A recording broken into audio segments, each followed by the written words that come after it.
নেই শিক্ষাগত যোগ্যতা, নেই কারিগরি প্রশিক্ষণ, তবুও নামের পাশে লাগিয়েছেন ইঞ্জিনিয়ারের খেতাব।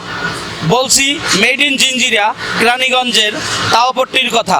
দর্শক, চলুন দেখি তাওয়াপট্টি ইঞ্জিনিয়াররা কি যন্ত্রপাতি বানাচ্ছেন।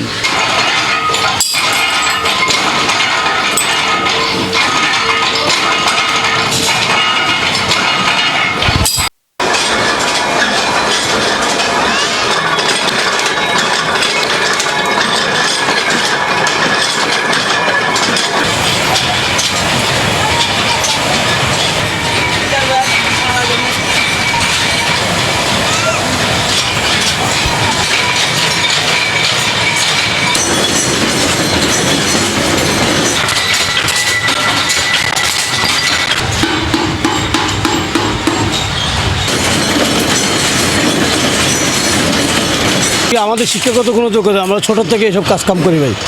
না কোনো কারিগরি প্রশিক্ষণ না, আমরা ছোটো থেকে অভাবের কারণে এসব কাজকামগুলো করা লাগে। আমাদের তো কোনো সরকারি কোনো সাহায্য সহযোগিতা নেই, কিছুই নেই। আমরা প্রথমে মালটারে কাটতে হয়, পুরাতন ডেউটিন আছে, তারপরে পুরাতন লোহালক্কর আছে, সিটগুলা পুরাতন কিনে তারপর আমরা নতুনভাবে তৈরি করে ওগুলো শাটারের ওই যে স্প্রিংয়ের বক্স হিসাবে ব্যবহার করা হয়। এটার মধ্যে স্প্রিং দেয়, স্প্রিং দিয়ে বক্স স্প্রিংগুলো তৈরি করে। RICL TMX, যুগের পর যুগ স্থাপনা থাকে মজবুত। শাটারে যে টানে উঠায় নামায় ওই স্প্রিংগুলো। সংসার ওভাবে চলে না, কোনো মতো ডাইল ভাত খায় চলতে হয়, কারণ একবার কাজ হইলে আরেকবার কাজ হয় না, খুব কষ্ট করে চলতে হয় আমাদের। অনেক কষ্টের মধ্যে আমরা যে যাবে পরিশ্রম করি, ওই হিসাবে আমাদেরকে পরিশ্রম পাই না। আমরা আমাদের চলতে অনেক কষ্ট হয়। সরকার যদি আমাদের এই তাওয়াপট্টির দিকে দেখতো, তাহলে আমাদের অনেক সুবিধা হইতো।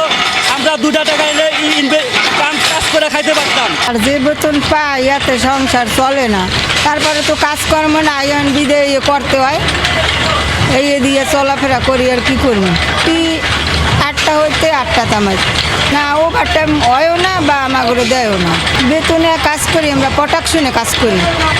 50 কেজিতে এখন দোল হয়, এখন দোল হইলে 100 টাকা দেয় না। আমাদের সংসার অনেক টানাটানি বাজে, অনেক কষ্ট হয়। হ্যাঁ, সঠিক দিয়ে দেয় আমাকে মা জন্য, আবার এই প্রধান না, এরা সঠিকই দেওয়া দেয়, সপ্তাহে দেওয়া 1800। হ্যাঁ, ওই কী করুন, না করিয়া তো পারি না, পেট বাঁচাইতে হলে তো খাওয়া করা লাগবে।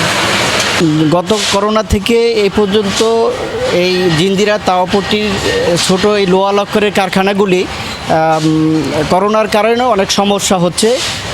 যারা কর্মচারী আছে তাদের নিয়ে কারখানা চালাইতে কষ্ট হচ্ছে।